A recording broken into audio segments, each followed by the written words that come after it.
the Red Dwarf has a very, very small crew. But some of those members are very, very important. Today we're going to take a look at Mr. Flaring Nostril himself, the hologram Arnold Judas Rimmer. I'm Ollamh, and welcome to Geek Trivia.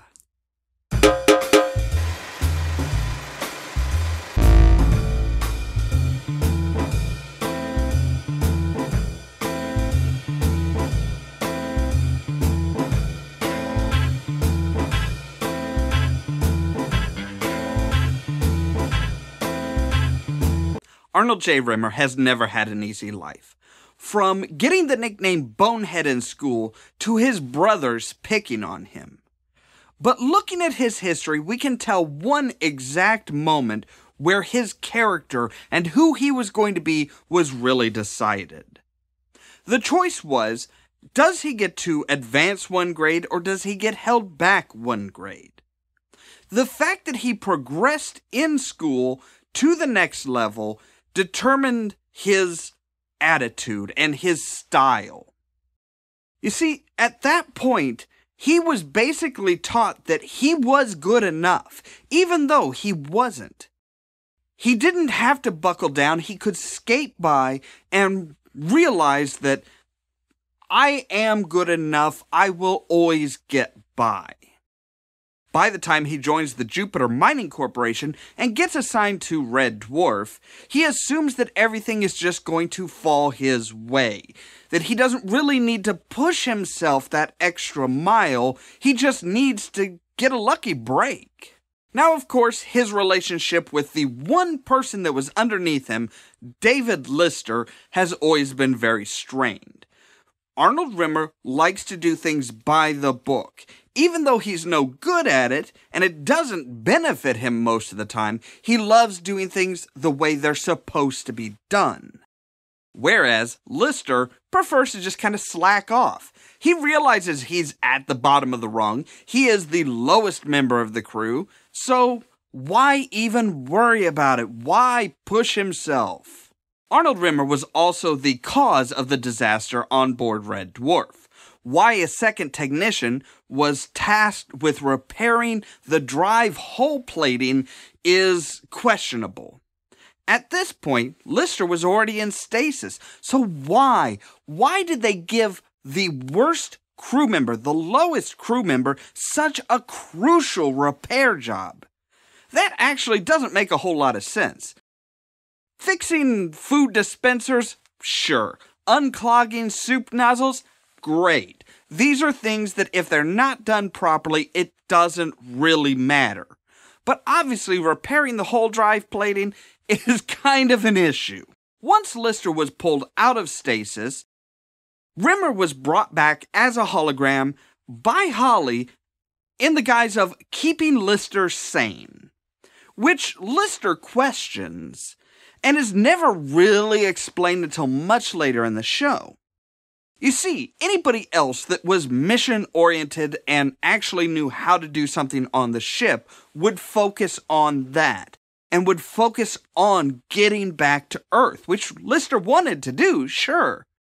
But when you're 3 million years away from where you're going, the likelihood of actually getting there is almost nil. So, Rimmer was brought back to distract Lister, to distract him away from the hopelessness of getting back to Earth. Realistically, there was no way that Lister was going to be able to make the journey. The 3 million years was just too much. The ship itself could drift off course very easily if he went back into stasis. Therefore, a living crew member needed to be present in order to keep things together. In order for a living crew member to actually be able to stay sane with such a great task, he needs a distraction. Of course, Rimmer doesn't see it as being his fault that the drive plating was not repaired properly. He places blame on Lister. Pretty much par for the course. Blame somebody else. His idea is, if Lister had been there to help him and assist him and give him the tools he needed to do the job properly, the job would have been done properly. Honestly, the only thing that would have changed is all hands aboard the Red Dwarf would have been killed off, instead of everybody but Lister. The previously mentioned point of crisis is really driven home when a visitor from a parallel dimension comes to visit the Red Dwarf, in the form of Ace Rimmer.